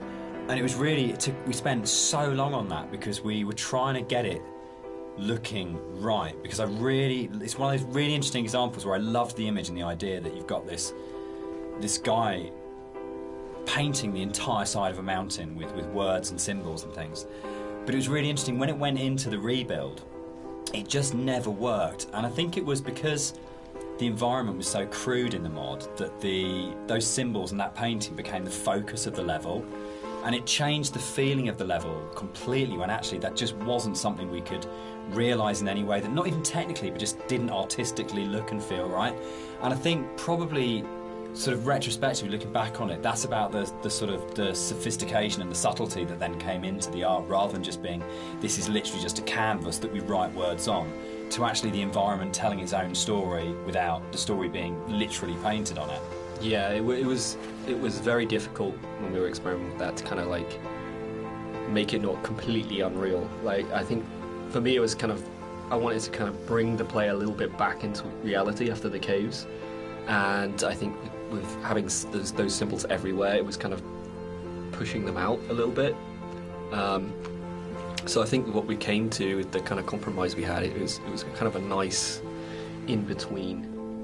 Yeah, it didn't feel like a compromise to me. It felt it felt like it didn't work, but it kind of, but those symbols were coded. Like there's the hill in the background when you're standing right at the end of the boat and you look back, and you suddenly realise that the shape of the mountain is the shape of a woman lying on her side asleep. And that, I remember seeing it for the first time around and going, it's saying the same things, but it's saying it in a much subtler way than in the initial layer. But it was definitely challenging going back to how do you have a deep, complicated, subtle art style but still manage to have something which is very sort of stark and symbolic laid over the top. It was much more challenging. I think one of the most fascinating things for me about planning this director's commentary has been that in previous years, when all the three of us have talked about Dear Esther, we've talked about the interpretation of the player, but actually going through this together, post having made it, we're still surprising each other. Yeah, and I think that's really, really interesting for me, because it shows that we left interpretation for each other, and that we trusted each other actually just to get on with it. And because we each brought our own special and unique contribution to the game, we didn't have to, in a way, talk it to death or say, you have to justify every idea you have or talk it to death or explain it. That Rob's idea that the island is very tainted and corrupt, and my idea that Dan didn't know that the whole level of the caves is a birth metaphor. I think it's really amazing that we're still finding out things about the game that we didn't know. I think it was nice when I came onto it, because Dan was basically like, he gave me a bunch of materials, but he left me to my own devices for a lot of it, and we kind of like, I'd finish the level and Dan would play it and give me some feedback, but he was very kind of like hands-off at the beginning, which was really nice, kind of. So a lot of my interpretations just came through that downtime where I was just kind of like going off and doing my own thing. And so yeah, it's like interesting to hear Dan talk about it sometimes, because there's some backstory that I've never even considered before. And obviously hearing Jess talk about it as well is really interesting, especially when it comes to the soundtrack. It makes me look at things in a very different way. So yeah, it's really interesting. I think for me, like, making games is so inherently collaborative, and you have people coming together with different ideas and different takes on things. And in a way, the least interesting thing you can do with that is to structure it all so heavily that there's no space for each individual person to bring what they're thinking to it. And I think the best games, well, for me, my favourite games are ones where you can really feel the personal footprint of each individual developer and aspects of it, and it feels like it has been a genuinely collaborative exercise where everybody has thrown ideas into the mix and everybody is bringing something to the table, rather than people are just following a a kind of a really structured plan. So, yeah, I think it probably is one of the reasons why Esther has had the sort of life it's had since release, is because there's 4 people if you include Nigel, all bringing very different things to it, and it gives it a huge amount of depth for something that's so simple on the surface. I'd been on holiday to Greece lots of times, and one of the things that I always really responded to emotionally was those shrines that you see on the road, and sometimes they're dedicated to saints, and sometimes they're to markate where an accident has taken place. So you'll get photos of the deceased person and flowers and candles, and it always really touched me. And so I said to Rob, I think it would be amazing to get these into the game. Somehow, and then Rob took that idea and ran with it, and I think they're so successful and they're so beautiful and they're really moving, and I think it's because you had this elemental scale, you have the island and it's huge and you have that scale, and all of a sudden you come around this corner and it's absolutely brought back to the human scale again and to that relationship of the individual. And I think the other thing that it does really successfully is it's a kind of magic realism, because there's no way that you could have all those amounts of candles lighting your way. Who's lit them? The island is empty. Who's put those shrines there? But I just think it's a really lovely bit of environmental storytelling, actually.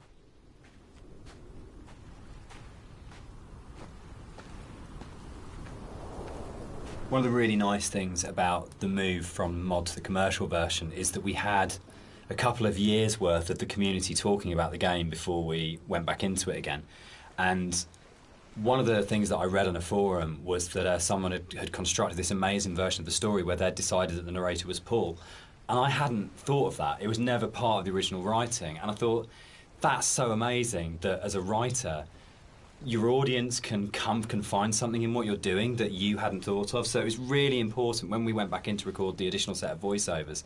I thought, I absolutely want to do this. I want to take this idea that's come out of the fans and to run with this and to add an entire new sort of stream of story in there. So we added in a couple of cues within the force level that intimated much more strongly that actually Paul wasn't this other character who caused the accident, but actually you were responsible for everything. But again, it was then trying to find that balance of not overcooking it, so you weren't led to that idea. But just if you happen to have the combination of just a couple of narrative units, then you would possibly come to that interpretation. But it was really amazing to be able to say, it felt like giving something back to the fans that had enabled us to make the remake in the first place. And it's always a lovely moment as a developer to be able to recognise your fan community and kind of say, thanks, this one's yours, this one's here for you.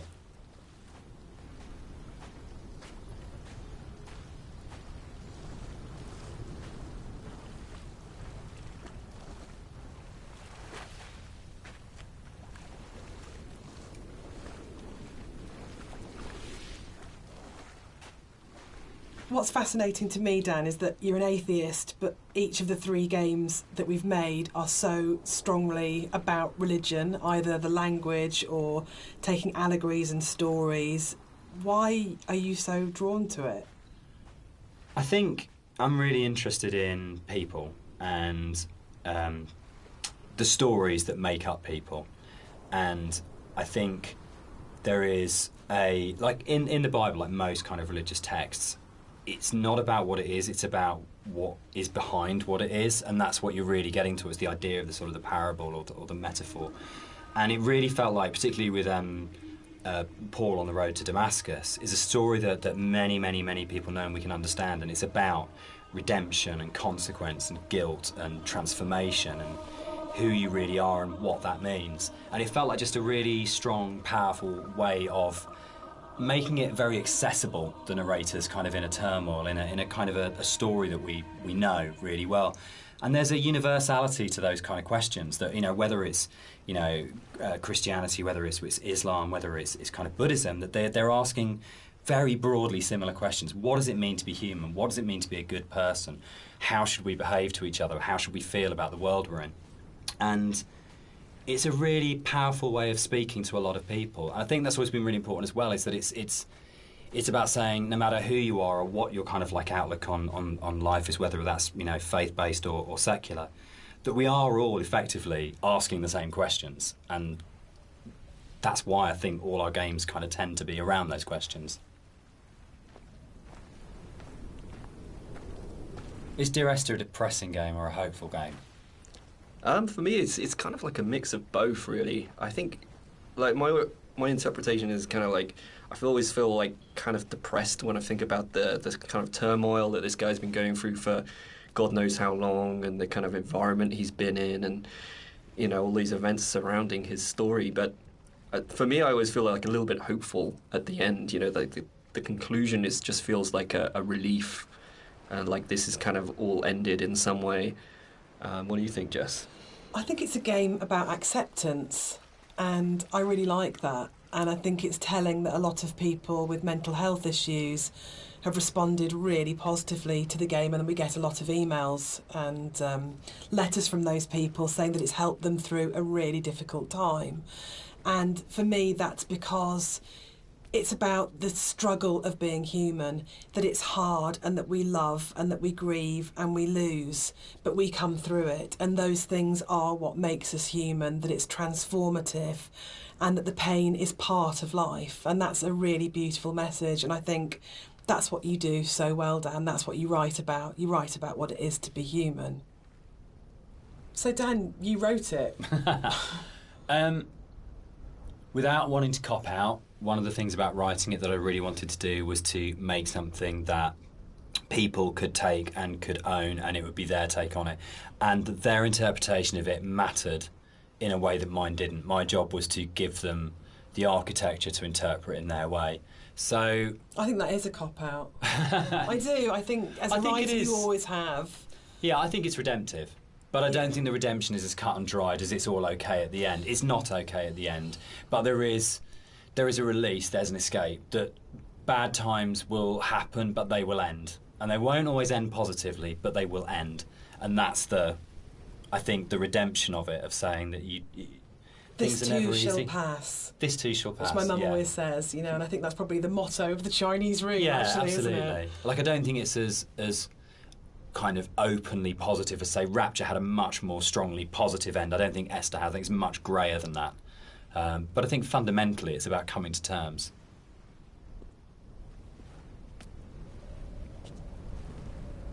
So, Dear Esther is the first walking simulator. How do you feel about Walking Simulator? You know what, I think I took offence to it when it first became a thing. But, you know, I think actually I don't mind it so much now. I think the fact that we have kind of taken ownership over it, like that genre has been kind of made our own by not just our game, but like a bunch of different games have kind of embraced it. I don't know, what do you guys think? I'm still really confused about the need to categorise in games, probably more than any other creative industry, and I think it shows that games have a long way to come in terms of how we describe an experience. So I do agree with Rob that it's really positive that we reclaimed Walking Simulator, but I still find it reductive, possibly, as a term. What about you, Dan? I think for me it's people want to know what they're buying and what they're getting into, and I think it's so people understand what a walking simulator is now, in a way that if it was like first person adventure or slow moving, not very interactive, story driven games, they're all sort of really very fluffy. But I think if you buy a game and someone says it's a walking simulator now, you've got a pretty good idea what you're getting. And there's been, there's Gone Home, Firewatch, Stanley Parable, there's so many other really good titles that kind of fall within that group of games out there now, that it does have an identity, and I think that's the really good thing about it. I mean, when Esther came out, there was literally nothing. We had no idea how we described it or what we called it. We actually struggled with that quite a lot when it came to and sort of ended up being sort of like a ghost story, because it felt like it was the closest thing we could get. But it feels like now you can make a game like this and you can say it's a walking simulator, and people will know what it is straight away. Yeah, I think that's the nice thing is there's a whole group of games out there now that quite comfortably put themselves into that category. And so it's like if we were to come out before and just said it's a walking simulator, people would have been like, well, that sounds terribly boring. That doesn't. Why the hell would I play that? But now people kind of are a little bit. Seek them out. Yeah, now people are kind of familiar with what that means. The people out there who actually seek this sort of stuff out, and it's kind of really cool. I mean, me myself, I would actually do that, use that as a term to search. But Yeah, I mean, it's a very simplified term for what our game is. And there's obviously a lot more to it than walking. But I think when you look at other genres, they're also kind of very simplified. You know, first-person shooter, role-playing game. It's, you know, to me, it doesn't seem as bad as any of those other things. The last level ended up being quite a lot bigger than the original mod, and it's also the one where actually the movement around it is in a way the most artificial. There's the big zigzagging cliff path that basically it's like a series of straight lines from point to point. There isn't a lot of movement, and one of the things that was really difficult to do with that was to not make it feel too much like a corridor and to give it that sort of sense of space and that you were actually exploring somewhere quite natural. I think, Rob, there was stuff which you put in there, like little new beat moments, like the ruins at the edge of the cliff, that just helped the player feel like they were on a journey rather than being pushed through a pipe. Yeah, it was kind of just giving the player the reward for continuing on, and it, you know, kind of still giving them some aspect of exploration and things to discover. I mean, the journey in this one is mostly vertical. But in the spaces where you are going horizontally, you know, there's at least in the original mod, there wasn't a lot to see or do. So I just tried like layering in some very subtle things that didn't necessarily add huge arcs to the story, but just kind of added little questions more than anything else. Like I added the dock there with at the end. There's lots of little bits and pieces that have kind of been layered in to really just make it a lot more of an interesting place despite the size. There's a bit of an illusion of simplicity with games like Dear Esther that people kind of assume because there's not a lot of mechanics and there's not much going on in that sense that they're easy to make. And I think actually it's kind of the opposite in a way, that because they're so simple, everything is exposed and everything has to be exceptionally good for it to work, because you're carrying a player's experience on a fairly sparse, minimal kind of framework, and that really means that every aspect of it has to be produced at a really high quality and has to be done with a lot of passion and a lot of thought. There's nowhere to hide in a game like Esther, and that's something which I think carries through to the best games of this type. You can see with all of them there's a real commitment to kind of depth and a really intelligent way of approaching design, and a real kind of trust in the player and a real assumption that players are smart, imaginative people who want experiences. It's not a game that it's easy to just knock off or to do with any kind of lazy attitude. You have to be really, really passionate and care a great deal and put an awful lot of thought into it if it's going to work.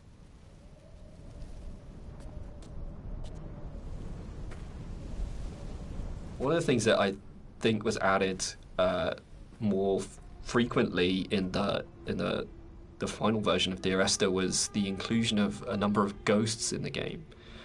These are not like ghosts that you'd see in a normal horror game. They're just very loose silhouettes that you'll see around the island, usually like quite a distance off, or just kind of somewhere that you'd barely see it out the corner of your eye. I think this is a good example of where it's kind of really in your face. And these are kind of just something that we put in to kind of not just bring some unreal elements to the island, but something supernatural as well, something that's kind of beyond this world, something kind of unsettling.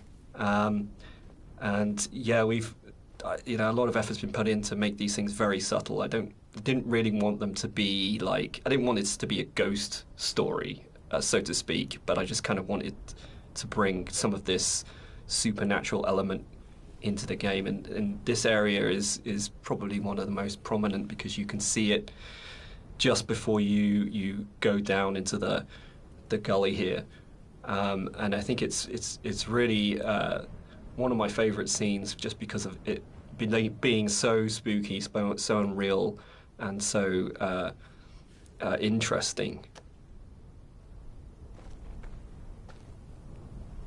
The overlook, the point about this to me is that it's probably the voiceover in the game that kind of sums up the whole story and the experience. It's almost like a recap of everything that's gone before you start the final climb. And you know it's that pause before you're going to start the final climb and before the game's kind of builds to a climax. But you can also see the whole level, and it's like the idea that you are standing looking down on your own journey, a bit like the idea of your life flashing before your eyes, or sort of like seeing your body but having an out-of-body experience at the moment of death. And it was really designed to try and get that feeling as the player that you stop and you take stock of everything, and there's a bit of a sense of there's no going back. You take a breath and now it finishes. And I really wanted to kind of achieve that sort of sense, and I think we did. I think it really came together here, that you got that sense of going, right, now this ends and now I move forwards to it.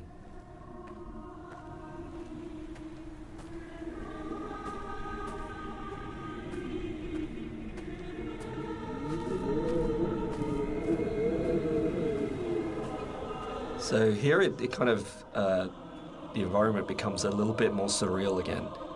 We kind of play with the colours a little bit, bring up the saturation. It's kind of a little bit of a return to some of the more cave-like aesthetics in terms of colours and stuff like that. And it's kind of there to kind of signpost another significant moment in the game, or something that's leading up to the significant moment. It goes back to this kind of idea of having these emotional signposts in the visuals of the game, without it being overly obvious. And some of that emotional stuff comes through just through the colours of the environment, and the more saturated they are, the more kind of surreal things become. So this is kind of like a turning point in the game. It's kind of like the final notice of you reaching the end.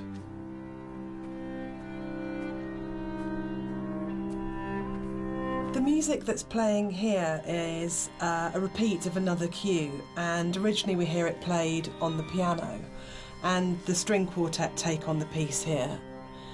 And it's one of those really nice instances where we were in the studio and I had this idea of how it was going to sound, and I thought it was going to be quite full and rich and full-bodied. And then one of the string players said to me, this is wrong actually for what we're playing. And they said, let's strip out all the vibrato, let's play it in a really Scottish, plain style. And it absolutely transformed that piece, and it's one of the really special things about being a composer, is that you get to collaborate with people who come fresh to it. So you have this preconceived idea of how it should be, and then they say, no, why don't we turn it around and think about it like this? And it absolutely fits and works for that scene, because what we're getting at this point is a sense of fragility, of an ending, and it's almost reminiscent of a funeral procession. It's slow and it's dirge-like. But yeah, it was just a lovely moment where they gave something of themselves, and that's what's amazing about working with live instrumentalists. You're never going to get that from a sample.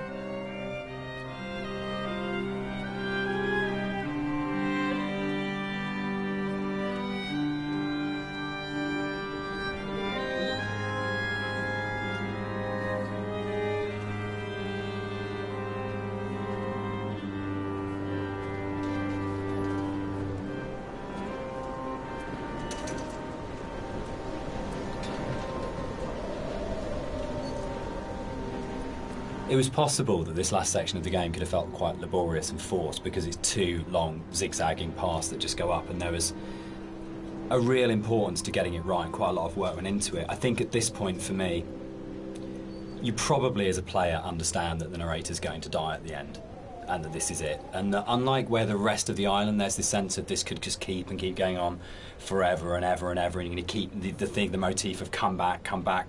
But I think when you set on this path, we really wanted to have that sense of, this is it, this is the last time you're going to walk these paths, this will end now. And that sort of idea of going, you're kind of climbing towards your death, but you're also moving towards a point where that glimpse in the caves where you see the motorway, and you go, I understand what this is about. For me, the whole path up the side of the mountain is about saying, it's okay. It's that kind of starting to kind of release it and go, it's kind of okay that Esther died. It's kind of okay that the accident happened. I know that I'm going to die. I know that this is going to end. And I know that there's nowhere for me to go apart from follow this path, but that's all right. And it was very sort of hard to kind of try and find that subtle mix between the dread of it and the acceptance. It's where the positive and the negative and the kind of the loss and the redemption really start colliding for me. At least certainly that was what we were trying to achieve with it.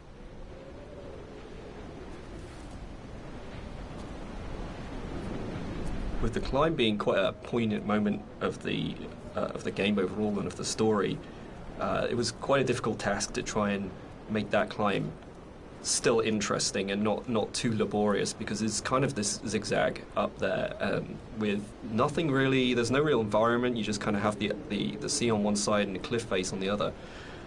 So there was quite a lot of work that went into kind of building up this feeling of tension as you're rising and kind of making this moment as poignant as possible while still making it interesting.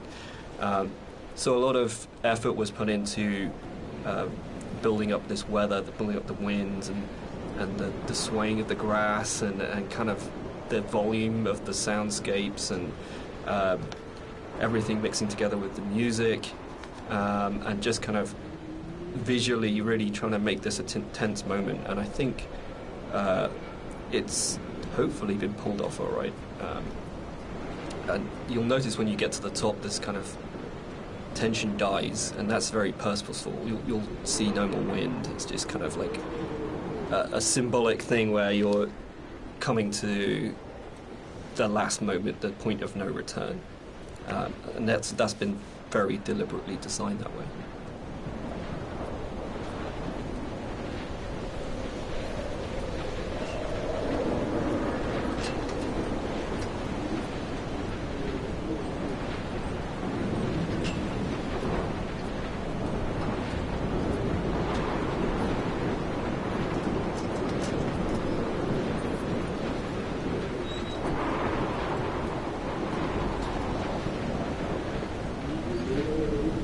We had a lot of debates, didn't we, about the ending of the game and whether the player should retain control or whether it was okay to go to a cutscene at this point. I personally don't mind it. I actually actively like it because I think it works really well as a metaphor for loss of control at that point. Dan, I know you're not as keen. Yeah, I'm not. I would have loved the player not to have had control taken away from them, but to me it was a balance between two evils. The evil of having a cutscene and the evil of the player accidentally falling off the ladder halfway up and destroying the ending. Yeah, I agree. I think we tried a few different things, and the tech at the time just wasn't, the ladder tech at the time just wasn't there. So, and the other thing for me was pacing. It was making sure all the music, the voiceovers, the timings and everything were perfect for that final jump off point. And just letting the players kind of noodle around going up a ladder for what may have been like 7 minutes because it's a tall tower was kind of an impossible task.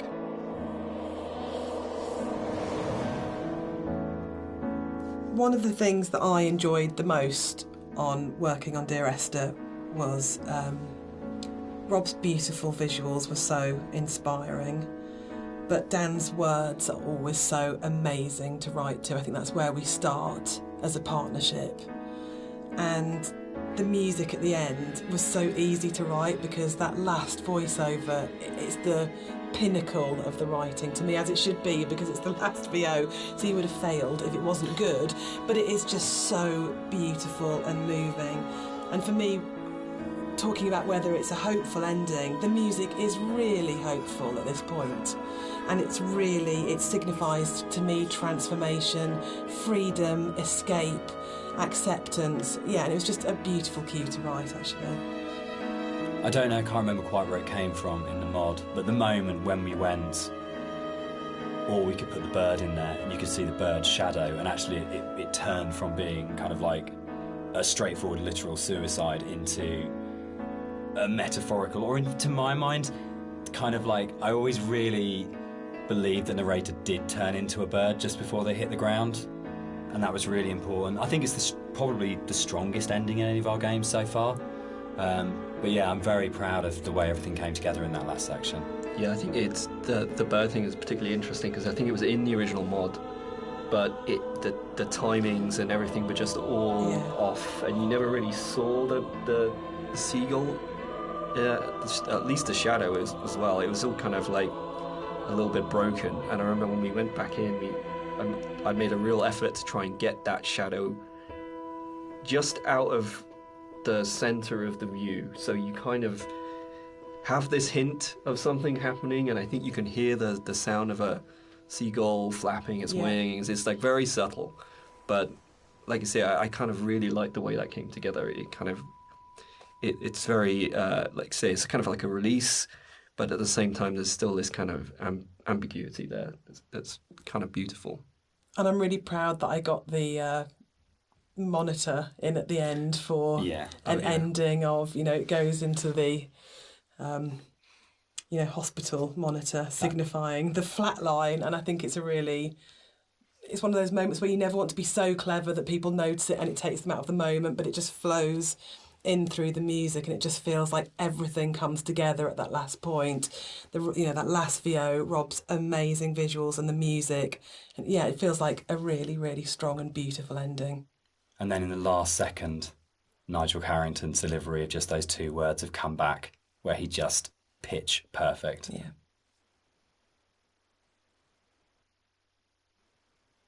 So that's the end of the director's commentary. We'd just like to say a big thank you to everyone for listening. We hope you've uncovered some secrets and some facts that you didn't know about the game before. We'd also like to say a huge thank you for buying the game, and for all our fans who've been behind us and been behind the game and have kept it alive all these years. It's a real privilege that it's still out there, still such a title that people love so much. Yeah, and we're really looking forward to the future and what we can create coming up next. Thanks for listening. Cheers. Bye.